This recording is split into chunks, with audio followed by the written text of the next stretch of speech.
February 11th, 1875. Fulbourn Hospital, Cambridge.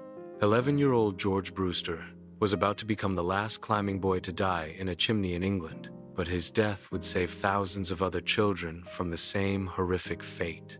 The morning began like countless others for Master Sweep William Wyer and his apprentice George. They had been contracted to clean the chimneys at the County Pauper Lunatic Asylum, a massive Victorian institution housing the mentally ill. For George, it was just another day of crawling through darkness, breathing soot, and earning his master's daily wage. George was small for his age, exactly what made him valuable to Wyer. At 11 years old, he could still squeeze into the narrowest flues that adult men could never navigate. His size was his curse, but to his master, it was pure profit. The chimney they approached that morning was particularly narrow, just 7 inches by 9 inches in some sections. It was a tortuous maze of brick and mortar that twisted upward through the asylum's walls, designed more for efficient heating than human passage. But George had been climbing chimneys since he was 7 years old. He had survived 4 years of this hell already. What George couldn't know was that this chimney had been recently used. The fire had been extinguished only hours before, but the flue still retained deadly heat and was choked with loose soot that hung like a death shroud waiting to collapse. At precisely 10 a.m., George began his ascent into what would become his tomb. He carried a small scraping tool and brush, wearing only thin clothes that allowed him to move more easily through the narrow passage.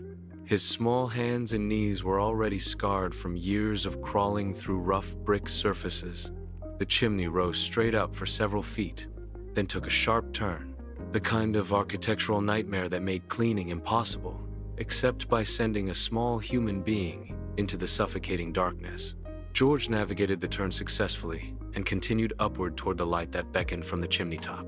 But somewhere in the twisting maze of bricks, disaster struck. Whether it was loose soot that collapsed around him, his own exhaustion after hours of work, or the narrow walls that suddenly seemed to close like a vice, George became trapped. The passage that had allowed him up would not allow him down. For several minutes, George called out. His voice echoed through the chimney shaft, growing weaker as panic consumed his oxygen. Below, William Wyer waited, growing impatient with what he assumed was his apprentice's dawdling. He had no idea that George was fighting for his life in a brick tomb 30 feet above. When George's calls finally stopped, Wyer knew something was wrong.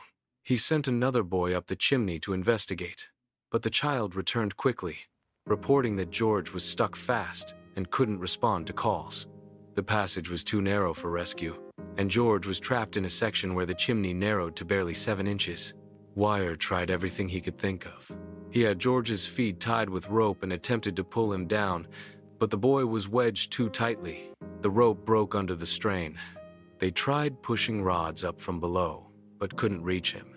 George was trapped in a section of chimney that allowed no maneuvering, no turning, no escape. As minutes turned to hours, George's situation became hopeless.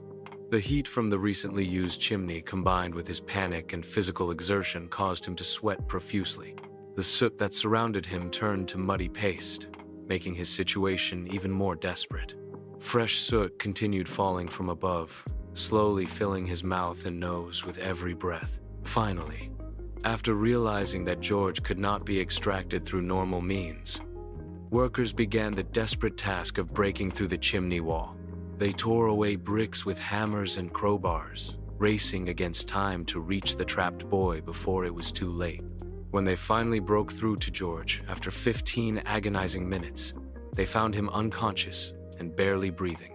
His small body was coated in thick soot that had mixed with sweat to form a deadly paste. His mouth and nose were clogged with the same mixture. Dr. Bacon, the asylum superintendent, immediately began emergency treatment. But it was too late. George had inhaled massive quantities of soot during his struggle to escape. The fine particles had filled his lungs, making breathing impossible. Despite Dr. Bacon's efforts, George Brewster died within an hour of being extracted from his brick tomb, suffocated by the very substance he had been forced to clean. The inquest that followed sent shockwaves through Victorian England. The coroner's report was damning. George had died from suffocation caused by soot in his lungs. William Wyer was found guilty of manslaughter and sentenced to 6 months in prison with hard labor, a remarkably light sentence that revealed society's casual attitude toward child deaths. But George's story reached the right person at the right time. When Anthony Ashley Cooper, the 7th Earl of Shaftesbury, read about George's death in the newspapers, he was galvanized into action.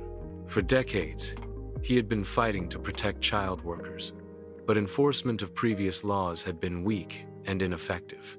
George's death became the catalyst Shaftesbury needed.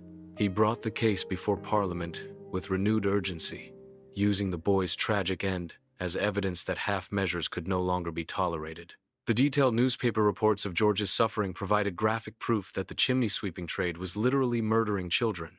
In September 1875, just 7 months after George's death, Parliament passed the Chimney Sweepers Act, the most comprehensive and enforceable child protection law yet written. This act required all chimney sweeps to be licensed by police, making it impossible to hide the use of child labor. It also imposed serious penalties on anyone employing children as climbing boys. George Brewster was officially the last climbing boy to die in England. His death marked the end of a barbaric practice that had claimed hundreds, possibly thousands, of children over more than 2 centuries. But his story was part of an even larger transformation of British society. The public outrage over George's death contributed to the broader movement for child protection that would culminate in mandatory education laws just 5 years later. By 1880, all children in England were required to attend school instead of working in dangerous trades. George's death helped create the very concept of protected childhood. Today, a blue plaque marks the spot where George died at what is now Fulbourn Hospital. He was just 11 years old when he suffocated in that narrow chimney, but his death accomplished what decades of legislation had failed to achieve: the complete end of child chimney sweeping in England. George Brewster's grave in Cambridge bears no grand memorial, but his legacy lives in every child who has been protected from dangerous labor since 1875. His final breath in that suffocating chimney became the first breath of freedom for thousands of other children who would never have to crawl through darkness for someone else's profit. Some children grow up to become heroes. Others become heroes by growing up. George Brewster became a hero by dying his death so terrible that it shamed an entire nation into protecting its children.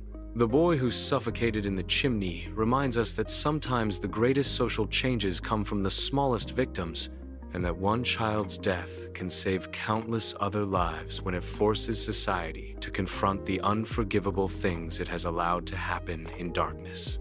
Subscribe to the Midnight Whispers for true horror from forgotten files. One unforgettable story, one haunted night. Dare to join us?